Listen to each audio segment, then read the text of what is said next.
मेरे चरण सूर्य की दिशा की ओर साधना के पथ पर आगे से आगे गतिशील बनने प्रारंभ हो जाते हैं।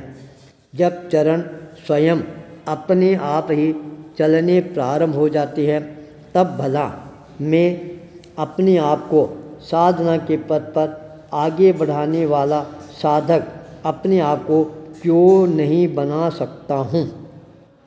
मेरे चरण ही मेरे को गति और प्रगति करने वाले बनते जा रहे थे। गंगापुर में साधना का उड़ता हुआ चरण मेरा मार्गदर्शन करना प्रारंभ कर देता है, जो मेरे जीवन को नई गति, नई मति, नई दिशा, नई शक्ति प्रदान करता जा रहा था। दिशा सूचक यंत्र की तरह मैं अपने आप को गतिशील बनाता जा रहा था।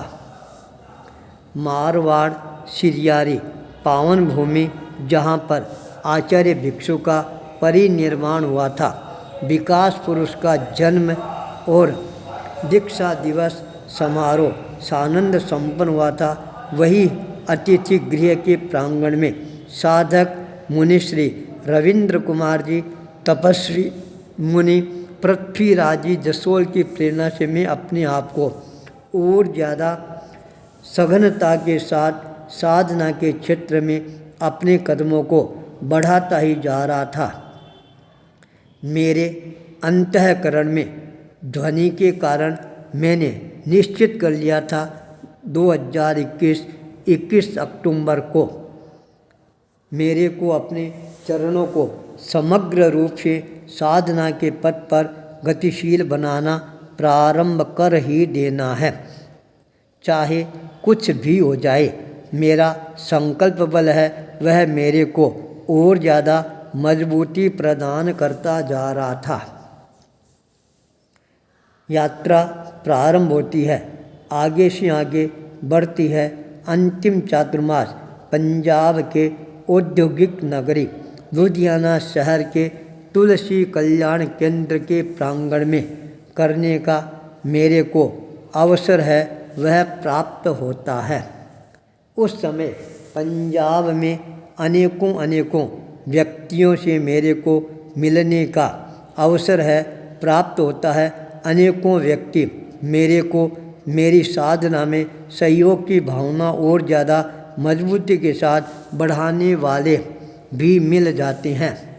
रामा मंडी का नवयुवक बंटी जैन, जो हमारा पूर्व परिचित था, जब हमारा चाड़वास के अंदर 12 महीना रहने का अवसर मिला, मुनिश्री सुभाव कुमार जी का वह परम भक्त था।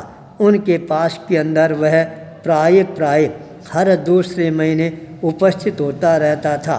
उसके साथ के अंदर हमारा उस समय अच्छा संपर्क हो गया था।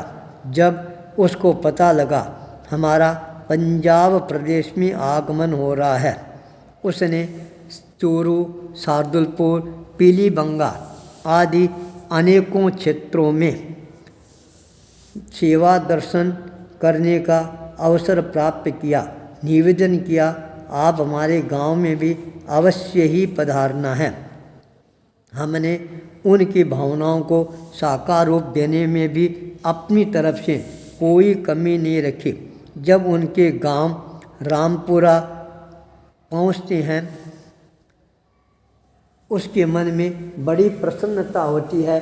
वह चाहे स्थानकवासी संप्रदाय से जुड़ाव रखता है, पर हमारे प्रति भी उसके मन में श्रद्धा के भाव था। इसका जो मुख्य कारण उभर कर सामने आया वह कारण था हमारी तपस्या और साधना का उपक्रम। जब भी वह हमारे पास में आता है, कुछ ना कुछ साधना की बात अवश्य ही करना प्रारंभ कर देता है। उसके मन में भी साधना के प्रति आकर्षण है, लगाव है, जुड़ाव है। इसलिए वह कोई भी कार्य अपने जीवन में प्रारंभ करता है, पहले अवश्य ही कोई न कोई साधना है वह करने का अवश्य ही अपने मन में चिंतन और विचार करना प्रारंभ कर देता है। जब हमारी विचारधारा आपस में आदान प्रदान प्रारंभ होती है, मैंने अपने जीवन को उसके सामने प्रस्तुत करते हुए कहा, बंटी, अब मेरे मन में साधना के प्रति बहुत ज़्यादा उत्सुकता के भाव जागृत होते जा रहे हैं। इस चातुर्मास में मेरे को साधना के पथ पर अपने कदमों को अवश्य ही आगे बढ़ाना है। यह हमारा अंतिम चातुर्मास है। एक बार यह बात सुनकर वह मेरी तरफ आश्चर्य भरी नज़रों के साथ देखना प्रारंभ कर देता है। कहता है, मुनि प्रवर, आप ये क्या फरमा रहे हो? क्या अंतिम चातुर्मास है? मैंने कहा, हाँ बंटी, यह मेरा अंतिम चातुर्मास है। उसके पश्चात मेरे को कहीं पर भी चातुर्मास करने की ज़रूरत ही नहीं पड़ेगी। वह और ज़्यादा उत्सुकता के साथ मेरे सामने देखना प्रारंभ कर देता है। तब उसने कहा, क्या मुनि प्रवर, फिर आप चातुर्मास कहीं पर भी नहीं करोगे? मैंने कहा, बंटी, जब साधना प्रारंभ हो जाती है तब हर दिन है वह चातुर्मास के रूप में ही सामने आना प्रारंभ हो जाता है। मैं साधना के लिए जिस स्थान पर जाकर बैठ जाऊंगा, चाहे वह जंगल हो, पहाड़ हो, नदी हो या कोई उपवन हो, जहाँ पर मैं बैठ जाऊंगा वहाँ से फिर उठने का नाम नहीं लूँगा। कहीं उठकर इधर उधर जाना भी पड़ा तो मैं इधर उधर जाकर उसी स्थान पर आकर वापस अपनी साधना की धुनी को दुकाना प्रारंभ कर दूंगा। मेरा यह संकल्प देखकर वह और ज़्यादा आश्चर्यचकित रह जाता है।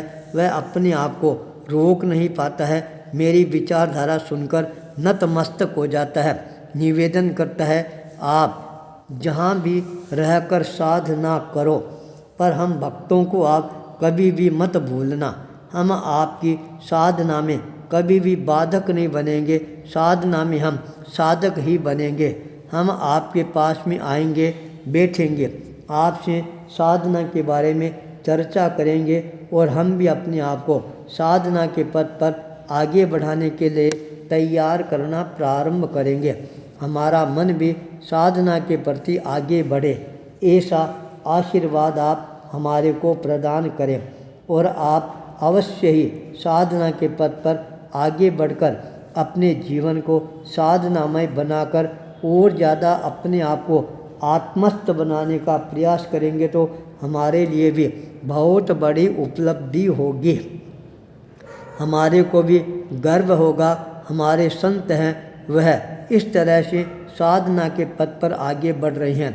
मैं तो केवल आपकी साधना के प्रति मंगल कामना ही कर सकता हूँ और मैं क्या कर सकता हूँ, पर यह विश्वास दिलाता हूँ मैं आपकी साधना में हमेशा सहयोगी बनकर ही आगे बढ़ने का प्रयास करूँगा।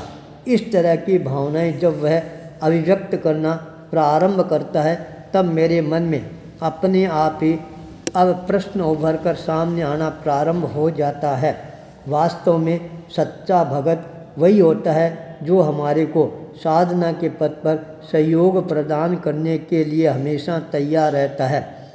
उसके मंगल भावनाएं, मंगल कामनाएं लेकर जब लुधियाना चातुर्मास परिसंपन्न करके आगे बढ़ना प्रारंभ करते हैं तब रास्ते में अनेकों जगह पर आता है, सेवा दर्शन का लाभ लेता है और कहता है, मुनि प्रवर, वह दिन मेरे लिए धन्य होगा।